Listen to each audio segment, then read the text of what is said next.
It is now. Okay, perfect. Had some lagging there. All right. Hello, everyone. My name is Meghan LaHatte. The title of my show is Vulnerable Exposure, and I'm currently receiving my BFA in photography. So just to start out with my presentation, I just want to give a few definitions to words that are very relevant to the content of my show. So we're going to start out with vulnerable, which means susceptible to physical or emotional attack or harm.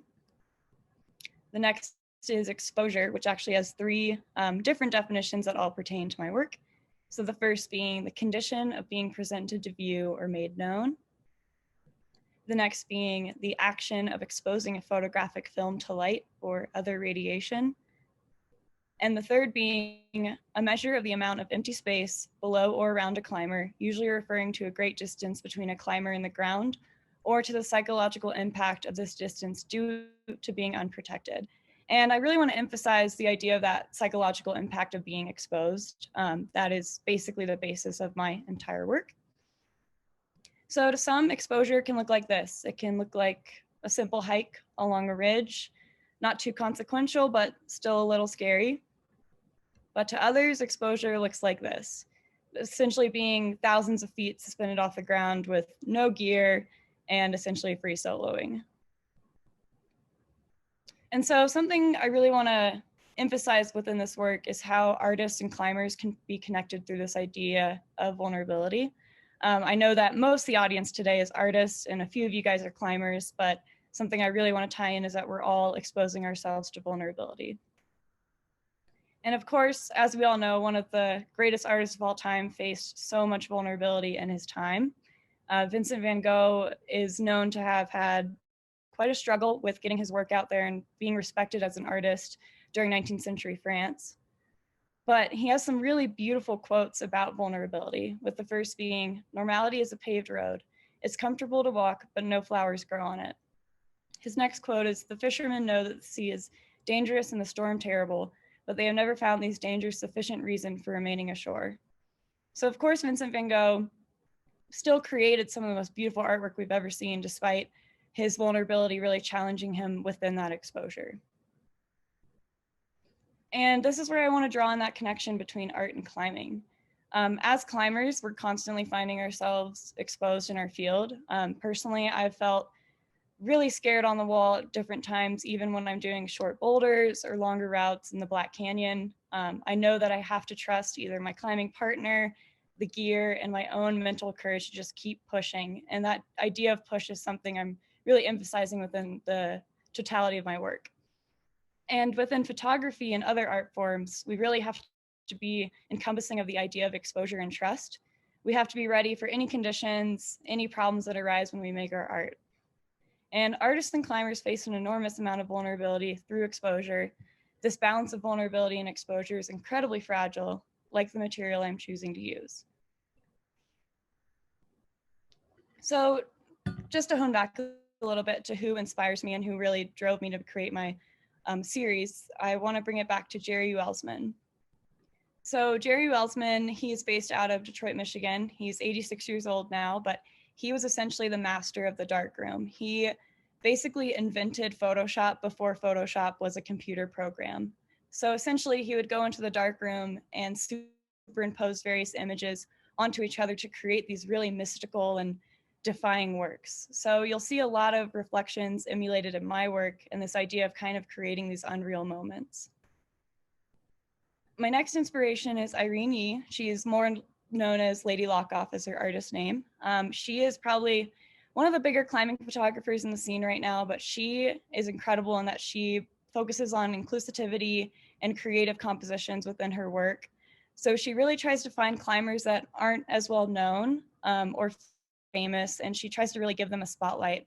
And she creates these really wonderful and colorful compositions through using the sun and the elements around her. She's also, I'm very fortunate to have been a mentee for her. She actually taught me how to shoot climbing, so I'm super grateful to her for that. And last but not least, Jill Enfield. She wrote Guide to Photographic Alternative Processes. She really became the master of liquid light, which is the chemistry I use to make all of my stone pieces. She wrote this really wonderful textbook that pretty much became the guiding book for my entire project. And she has developed images onto every single surface you can think of. And so just to talk about my process a little bit, it literally starts from the ground up. As some of you know, I am on the climbing team at Western. So every time I go and travel with them, I bring my camera and I make sure to get some shots of them. So of course I have to get up on the wall to get these photos. So essentially I set up a fixed line and I hook what is called a Jumar to it and then use that to rig myself up as high as I can to really get those vertical shots. I'm sorry, Mom and Dad. I know you're looking at this very scared, but I promise it's safe. And so that gives me the ability to really create these distorted vertical shots that seem like I basically used a drone, but it's actually me up there. And from these photos, I can really start to think about how I want to present and print them. And of course, I chose sandstone as my medium for this entire exhibit. And basically the first step in my process is to pick out the stone. When I went and got my stones, I was looking for very irregular shapes. Usually I focus on minimalistic rectangles in my photography, but I really wanted to try something new and really own up to this irregularity in the stones. So essentially I'll pick one out, I'll take a photograph of it, and then I will make a file in Photoshop and make it transparent onto the stone so I could see how it could potentially look. And from that image, I can actually make a negative, which is printed on basically plastic paper that I can use in the darkroom.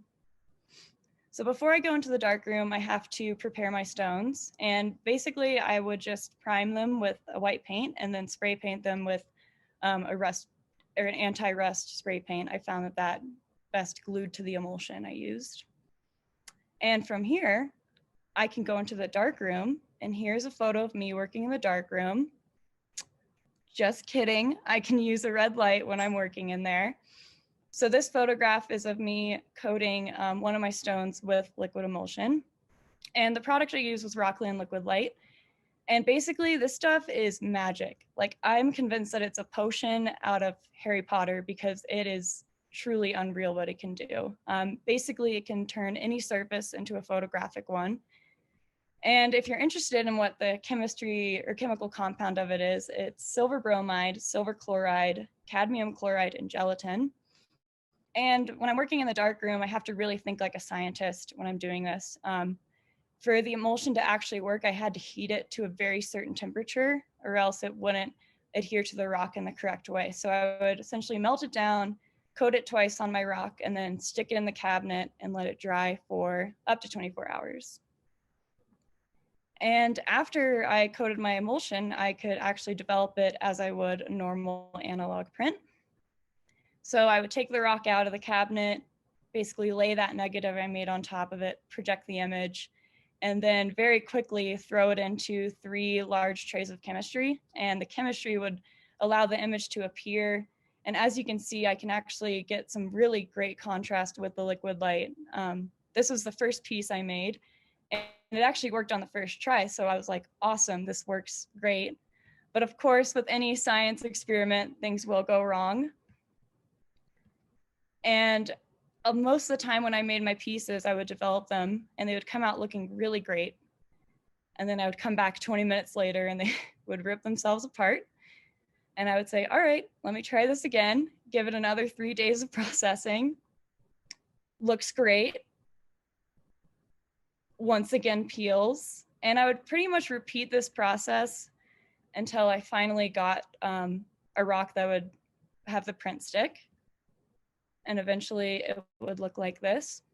And something really beautiful that happened during me basically seeing my art rip itself apart and then me having to do it again was I actually felt like I was climbing.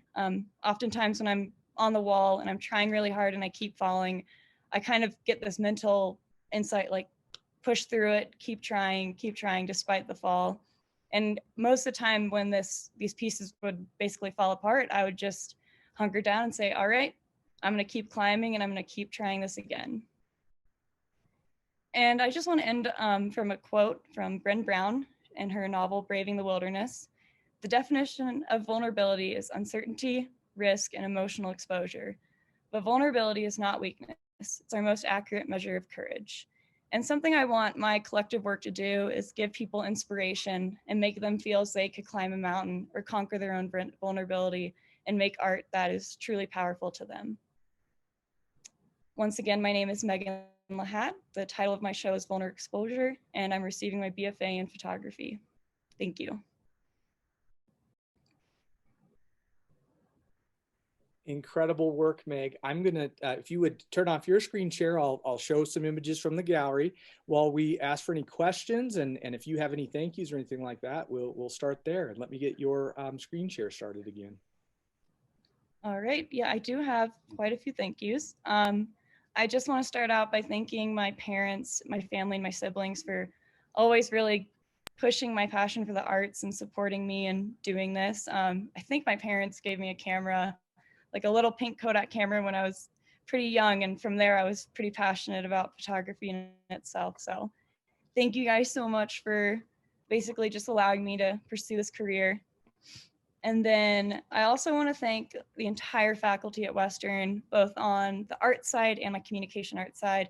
But Chase, I especially want to thank you for always helping me with the chemistry and always keeping my spirits high, even when the art slid itself off the rock. You really became my rock throughout this whole project, and you were there through the 7 plagues of the BFA, as we put it. I also want to thank Al for instilling in me what it means to be an artist and helping me find myself. I also want to thank Anders, Dr. Orr, Emily, Mayella, Dr. Taylor, all of you guys for just pushing me as a student and allowing me to really try different things in your classes and really just push myself. I especially want to thank my boyfriend Josh for always supporting me. He was also one of my rocks during this project. He saw me at my worst and my best. And I especially want to thank his dad, Rick, for helping me make these beautiful frames that you're looking at right now. I don't know where I'd be without him.